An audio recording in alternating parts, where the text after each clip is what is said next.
So hello guys, this is Karan Yadav और आप देख रहे हैं मेरा चैनल करण यादव। और आज के इस लेटेस्ट वीडियो में हम बात करने वाले हैं क्लास 9th फिजिक्स के चैप्टर नंबर फर्स्ट, जो कि मोशन है। इससे रिलेटेड हम जितने भी टॉपिक्स हैं उन सभी को हम डिटेल में क्लियर करेंगे। बट उससे पहले गाइस, अगर आपने अभी तक मेरे चैनल को सब्सक्राइब नहीं किया है तो प्लीज़ सब्सक्राइब कर लें और बगल में बेल आइकन को दबाना बिल्कुल ना भूलें, ताकि मेरी जो भी नई वीडियोज़ हैं वो आपको मिलें सबसे पहले।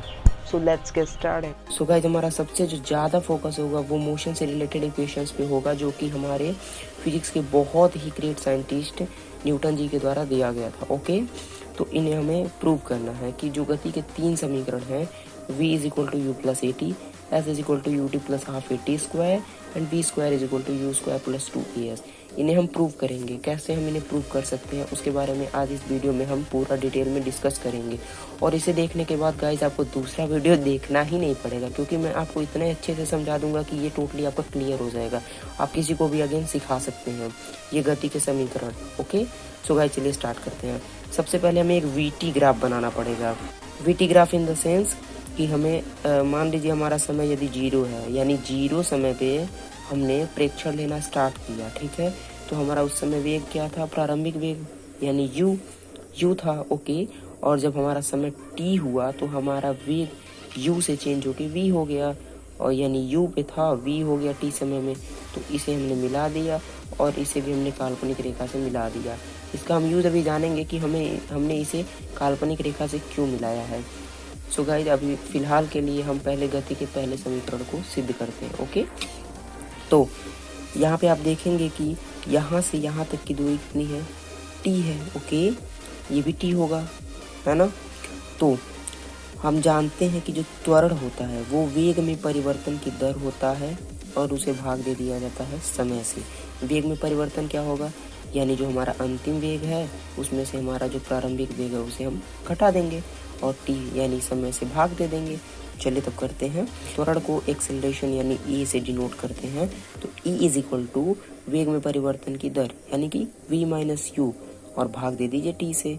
t का गुणा हो जाएगा a में, यानी a t is equal to v minus u. तो v is equal to a t plus u. तो v इज इक्वल टू हमारा आ जाएगा u प्लस ए टी। ये हमारा समीकरण 1 सिद्ध हो गया। इसमें गाइस हमें कुछ करना नहीं था। जो हमारा त्वरण होता है वो वेग में परिवर्तन की दर होता है। बहुत ही सिंपल है, आपको बस यही यहाँ पे रखना है और इसी में हमारा पहला इक्वेशन प्रूव हो जाएगा। ओके, तो अब हम नेक्स्ट इक्वेशन की ओर चलते हैं। सेकेंड इक्वेशन कैसे प्रूव कर। सो गाइस, अब जो है वो उससे भी ज़्यादा इंपॉर्टेंट आ गया, क्योंकि हमारा जो सेकेंड इक्वेशन है वो हमें प्रूव करना है। सो गाइस, अब हमें क्या करना पड़ेगा, ये जो वीटी ग्राफ हमने बना रखा है इसका हमें क्षेत्रफल निकालना होगा। यानी ये जो है इसका हमें पूरा क्षेत्रफल निकालना होगा। इसी कारण हमने ये काल्पनिक रेखाएं बनाई हैं ताकि हम इनका क्षेत्रफल निकाल सकें। तो वीटी ग्राफ का क्षेत्रफल देखिए हमें कैसे निकालना है। ये हमारा ए है, डी है और सी है ना।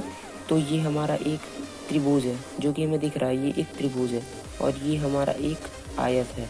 तो हम इस त्रिभुज का क्षेत्रफल निकालेंगे और इस आयत का क्षेत्रफल निकालेंगे और दोनों का क्षेत्रफल हम क्या करेंगे, ऐड कर देंगे।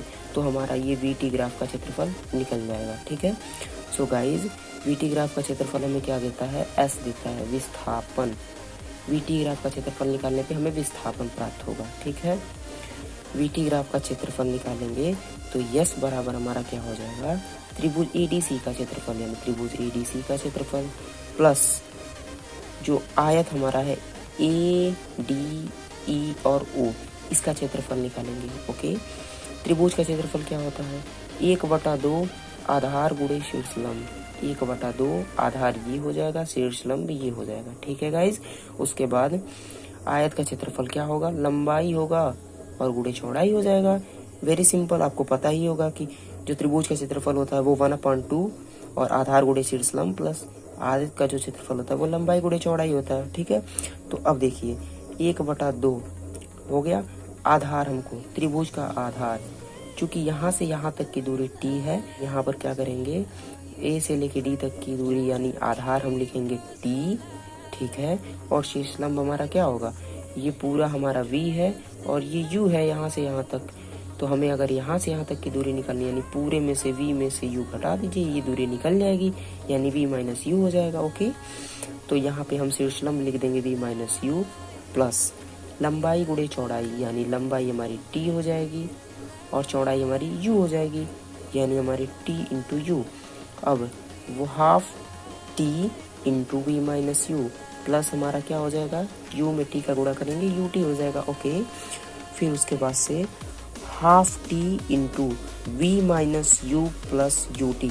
वी माइनस यू को हम ए टी लिख सकते हैं। ये कैसे होगा आइए हम आपको दिखाते हैं। यहाँ पे देखिए v minus u a is equal to v minus u upon t दिया है, तो a में यदि t का गुणा करेंगे तो यहाँ पे हमारा a t is equal to v minus u आया ना। देखिए यहाँ पे दिया हुआ है, तो यहाँ से हम v minus u is equal to a t लिख सकते हैं। So guys a t is equal to यहाँ पे v माइनस यू दिया हुआ है, तो यहाँ पे हम v माइनस यू बराबर ए टी लिख दिए। Okay, half a t plus u T. अब हाफ टी में हाफ ए टी का गुणा करेंगे तो हमारा हाफ ए टी स्क्वायर हो जाएगा प्लस यू टी। ओके, तो एस इज इक्वल टू हो जाएगा हमारा you t plus half a t square. यही हमारा हो जाएगा सेकेंड इक्वेशन गाइज। ये बहुत ही ज़्यादा सिंपल है गाइज, इसे बहुत ही ज़्यादा सीरियस ना लेके एक तरह से फन के रूप में समझेंगे तो आप इसे बिल्कुल ही इजीली समझ जाएंगे गाइज। इसमें आपको कुछ नहीं करना है।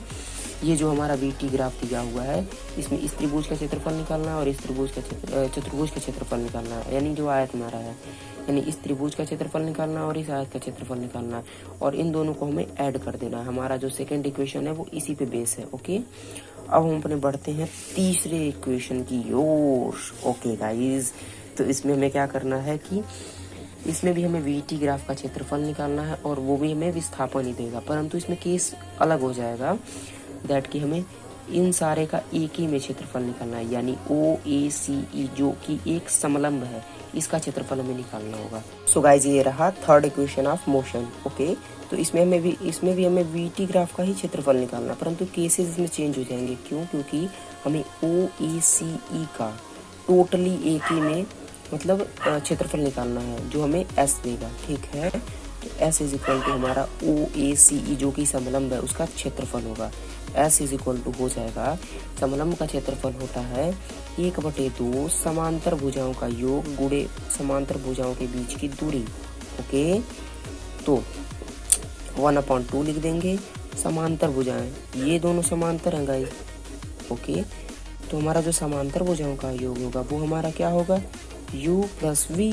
ओके, और समांतर भुजाओं के बीच की दूरी, इन दोनों के बीच की दूरी क्या है, हमने डिस्कस किया है पिछले मतलब कि इक्वेशन में। इसके बीच की दूरी है t, यहाँ भी t, यानी हम यहाँ पे क्या लिख देंगे, t लिख देंगे, यानी 1/2 v प्लस यू इंटू, अब t is equal to v minus u upon a भी लिख सकते हैं। हम आपको दिखा देते हैं कैसे लिख सकते हैं। यहाँ पे आप देख लीजिए, a को यहाँ पे ला देंगे और t को यहाँ पे ला देंगे, तो t is equal to v minus u upon a आ जाएगा। यानी यहाँ से हम t is equal to v minus u upon a लिख सकते हैं, है ना। देखिए समीकरण 1 से t का मान लिखा है हमने, तो यहाँ पे v square minus u square. अब गाइज ये कैसे आया, जो कि हम जानते हैं a square minus b square वाले फॉर्मूले पे है, ए प्लस बी होता है और ए माइनस बी होता है। तो यहाँ पे वी प्लस यू है और वी माइनस यू है, तो इसे हम v square minus u square लिख सकते हैं अपॉन 2 इंटू ए, 2a हो गया।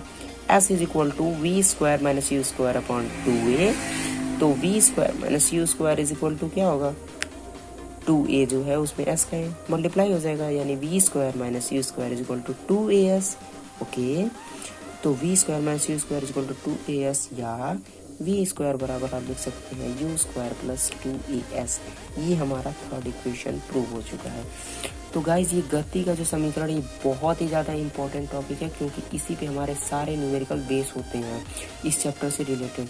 तो गाइज इसे समझना बहुत ही ज़्यादा इंपॉर्टेंट है और बहुत ही ज़्यादा इजी भी है गाइज। इसे बहुत ज़्यादा टफेस्ट लेके ना ईजीएस्ट समझने की कोशिश करें, ये बिल्कुल आपको समझ में आ जाए।